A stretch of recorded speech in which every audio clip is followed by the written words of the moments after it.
Tell us about the brothel business that your mother was running, and how did she come into this trade? Right. So my mother actually is a foster daughter of a Maze. And Maze, as we all, those of you who are familiar, are your amas, and they come from China. It's a group of ladies that have come from China to find work in Singapore. And they all probably traveled around the 1930s, where we saw a real, influx of, all these ladies coming, mainly from the Guangdong province, and a lot of them from Shunde. My grandmother was one of those ladies who came about 2 years after her own sister. So that's my grand aunt. And they came and settled here. And Mates are known to take a vow of celibacy. They do not marry. The purpose of doing that is really a commitment to ensure that they're committed to themselves, and probably to that larger group, that their family as well. That they're very focused. They want to work and really make a make a living and provide for the family back home. And they all really send most, if not, I mean, they leave very little money for themselves, but they send everything back home to China, where they can then, help to build houses, provide living for people who are there. So my grandmother came and lived and settled in Singapore. They started off in Chinatown. That's where they congregate, in the Hei Yun Gai, in that area, Chung Gang Street, and found work. At that time, Keong Saik was a place with a lot of clan associations, Mm. and also sort of trade offices where people actually have meetings and all. So they tend to have, host meeting, entertainment, what they call gong gun, wu gun, in Cantonese, where then they will need chambermaids to sort of clean the places, or keep them in order. And that's really how they make a living. So the Mazes came. Some of them work for private residences, others work for such gong gun and wu gun. And what they do is that those that work in these places usually get a bit more tips, because there's quite a bit of turnover and of gas and all. And that's how she lived there. Then, because the Mazes do not marry, they don't have offsprings, and what they do then is, usually at about the early 40s, late 30s, early 40s, they start looking for um, daughters that they want to adopt. Uh, so as a caregiver, as a helper to what they're doing, and that's how my mom came into the household as an 8-year-old who was born in Selangor, but into a very poor family that had, too many children, and was given up. Uh, Given up is a nice way of putting it. I mean, pretty much was sold because it was an exchange of money, Mm. and then she left her home, and since then she grew up with my grandmother.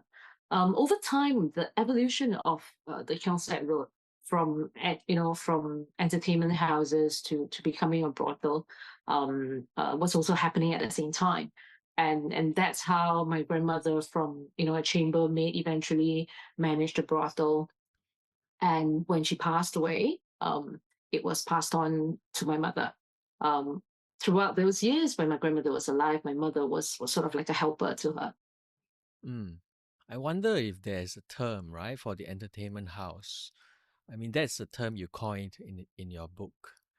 I wonder what Yeah. the locals would have called it, I right? think in the earlier days, they called it. I mean, when you have all the Wulgun and Gonggun, where Mm. people actually have meetings and all, and then eventually, if they started having young songsters that sing and entertain, we call them the Pei Pa Zai. Mm. Then we started calling some of these entertainment houses Pei Pa Gun, because that's where they operate, right? The Pei come and sing and operate. And some of them is Pei Gun, where the Pei are stationed there and people go there for them. So I think that there's a variety of different modes of operation. And eventually, when it got evolved into really brothels, I mean, the very not so savory word that people called it is gai dao, literally. Gaita, what does that mean? Gai dao means well, it's like where you keep Ch- the chickens. chicken, Yes. right? And So Tao, gai what dao. what does Tao mean? Dao really means it's like a colloquial way of saying it's a space where people Uh, gather. okay. Do you think there was ever any sexual things going on in the entertainment house? Not when. So I think in the early, when someone books a paper for entertainment, she comes in and sings and performs, entertains Mm. that way, have Mm. a few drinks, maybe eat a little with the group of people around the table, and she might then leave that entertainment session and go to other houses that she's been booked.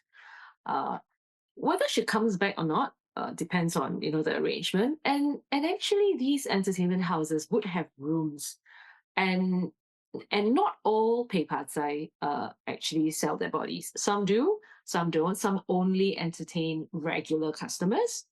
And I think so. It's also upon them knowing the customers as a regular person, then they would eventually sort of have sexual transactions, Mm. and probably over after really after a while. It's not something that happens upfront.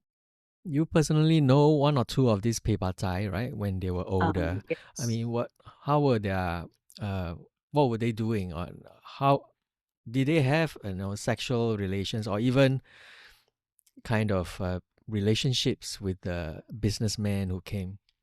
Yes, I Mm. mean they did. I know one who now she's passed away. She then of course became one of the aunties that is one of my mom's good friends, and yeah, so they actually uh, will have sexual relationships. And then that's how I described it earlier, earlier about how it's over time. It's not the immediate, sex is not the first thing on their minds.